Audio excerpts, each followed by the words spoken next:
Hey, it's another weekend. This is the first weekend in October, Saturday, October the 4th. Our word for you today, we go through this devotional. Become a better listener. Become a better listener. You know, most of us spend more time on talk than working on listening. It's one of the best skills we can develop. James chapter 1, verse 19 says, "My dear brothers, take note of this." James says, I'm getting ready to say something important. Listen. Everyone should be quick to listen, slow to speak, and slow to become angry. In the time that James lived, there weren't many writing materials around, so a lot of things were passed on orally, verbally. So it was important to listen so that you could repeat it back to someone else in the manner that you received it. How can we be better listeners like they were back then? Well, first of all, pay attention to the person you're listening to. Have you ever been talking to someone and as you're talking to them, they're looking over your shoulder, they're looking over here, and you're thinking, you are not hearing a word I say, or you can't wait to get away from me. To be a good listener, pay attention, eye contact with the person that you're listening to. Second thing, watch the person's body language. Sometimes their body language helps you understand more of what they're saying. Body language can really accentuate whatever it is they're saying, and you can understand them better from their body language. The third thing, be patient. Don't be in a hurry to talk. How many times have you heard somebody talking and man, something comes in your mind and you are ready to interrupt them. You're ready. You can't wait till they take a breath so that you can say what you have to say. Avoid that temptation. Listen to them completely.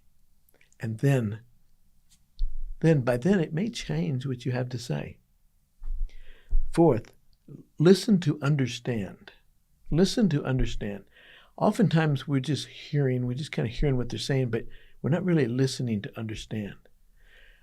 Oftentimes we are poor at adequately conveying what it is we're trying to say. The words we use are not helpful, and we say something, but it's not really what we meant. Listen to understand. The fifth thing is clarify. When you're unsure of what they've said, say, did you just say, and then say it in your own words to see if you're understanding what it is that they're saying. Clarify. And the sixth thing, don't jump to conclusions and finish their statements for them. There's nothing more frustrating or irritating than you're saying something and then somebody finishes your sentence, but they're wrong. No, that's not what I'm saying at all. You're not paying attention to what I'm saying. Listen to me. Listen to me. It's easy to want to finish somebody's sentence, but it may not be accurate. It may not be accurate. Try being quick to listen. Quick to listen. Pay attention to the person you're listening to. Watch their body language. Be patient. Listen to understand. Clarify. What I heard you say was, and then don't jump to conclusions, but listen to them completely. There was a young man that went to church, same church Billy and Ruth Graham went to.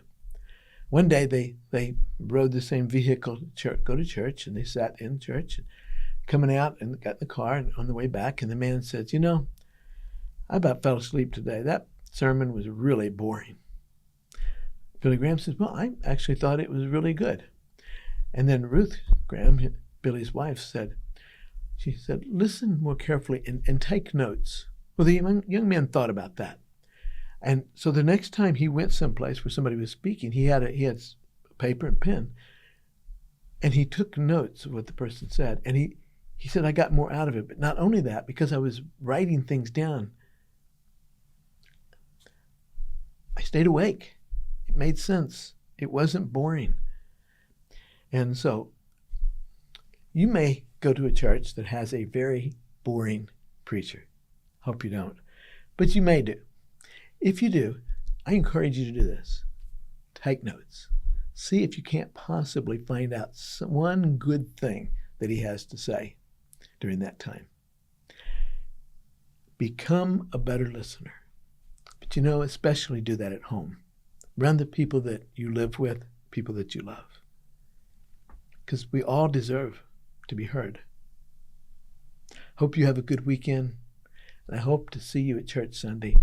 And I'll try not to be too boring.